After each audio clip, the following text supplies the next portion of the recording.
These bank walls in Buenos Aires had seen protests before. Strikes, demonstrations, outrage. But on December 3rd, 2001, they witnessed something different. Something raw. They witnessed collapse. My name is Carlos. I woke up that morning with 40,000 pesos in my account. That was 10 years of careful saving. 10 years of putting away every extra peso. It was our future, my kids' college, maybe a car someday, maybe a vacation we never took. By noon, the government had frozen every bank in the country. Every last one.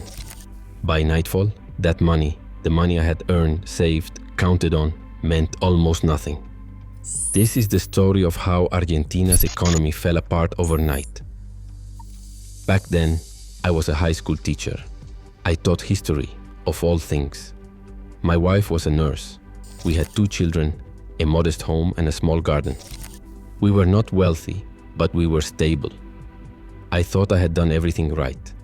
I kept my money in a reputable bank. I avoided debt. I believed in the system. In November, the first warning signs came. The government announced temporary limits on cash withdrawals, just 250 pesos a week. They called it a preventative measure. They said it was to stop capital flight to keep the system strong. I remember thinking this will pass. Argentina has seen turbulence before. We always find a way through. Then came December 1st, the Friday announcement. The banks would close. All accounts were frozen. They called it the Corralito. The little fence, a cute name, as if it were not devastating. As if they had not just trapped millions of people inside a nightmare. I ran to the bank. So did everyone else, but the doors were already locked. I saw guards with riot shields standing in front of the entrance. People were pounding on the glass. Some were shouting. Others were pleading. A woman next to me cried openly. She needed money to buy her mother's medicine. She had no cash at home. Neither did I. Inside that building sat my life savings. 40,000 pesos. Locked behind thick glass and cold bureaucracy. And then somehow, things got worse. I had maybe enough cash for groceries to last us 3 days. Just 3. After that, nothing. Credit cards stopped working. Stores refused checks. It was cash or nothing, and no one had any. I remember standing in my kitchen, staring into the empty cupboards. My 6-year-old daughter came in and asked what was for dinner. How do you explain to a child that her father spent 10 years saving for her future, and that all of it vanished in a single afternoon?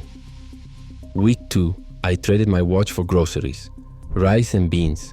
That watch was a gift from my father when I graduated university. Week 3, I traded my wedding ring for canned food. My wife wept. We both did, but we had to eat. Our neighborhood became a market of desperation. One neighbor traded textbooks for powdered milk. Another gave up his bicycle for meat. We stopped being a city.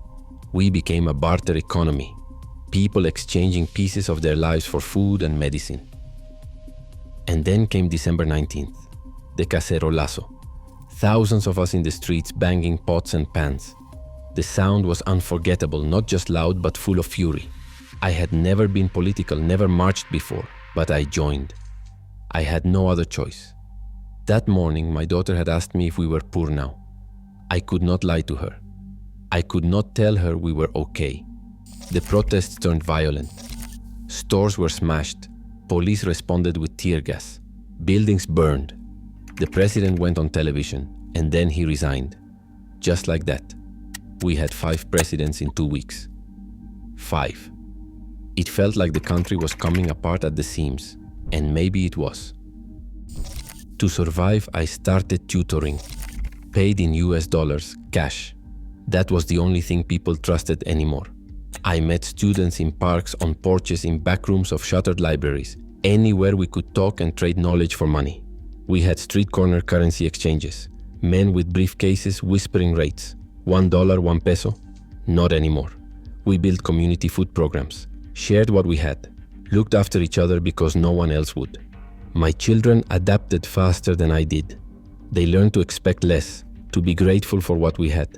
They stopped asking for toys, for treats, for anything really. That silence hurt more than hunger. I lost weight. My wife lost sleep. But we made it through. By 2005, Argentina had started to recover. Banks reopened, the peso stabilized, life resumed its rhythm. But I never trusted the system again. I converted all my savings to US dollars, and I kept them hidden at home. My friends said I was paranoid, that things were different now. They told me to move on. Then came 2018. The peso crashed again. Inflation surged. People ran to the banks. Again. It was like watching a movie I had already seen. Except this time I knew how it ended. My neighbors waited in line, begged for their money, believed the same old promises. I did not. I had already buried that trust. I had survived 2 economic collapses in one lifetime. I am 65 now, still teaching history, still living in Buenos Aires.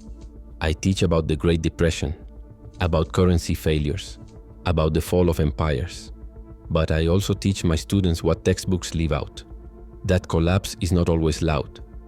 Sometimes it begins with a quiet policy, a press release, a temporary restriction. That is how it began here. My daughter, the one who went hungry at 6 years old, now works in finance, at one of the same institutions that locked us out back then. She keeps her savings in cash, in dollars, hidden, just like I taught her. Not because she's paranoid, but because she remembers. She remembers the empty shelves, the cold dinners, the way I cried when I handed over my wedding ring for a can of beans. That kind of lesson stays with you. It becomes part of you. Argentina has defaulted on its debt 8 times since 1816. That is more than almost any other country on earth. To live here is to understand that nothing is permanent. Not governments, not currencies, not safety. Every time the peso drops, every time a politician promises that this time will be different.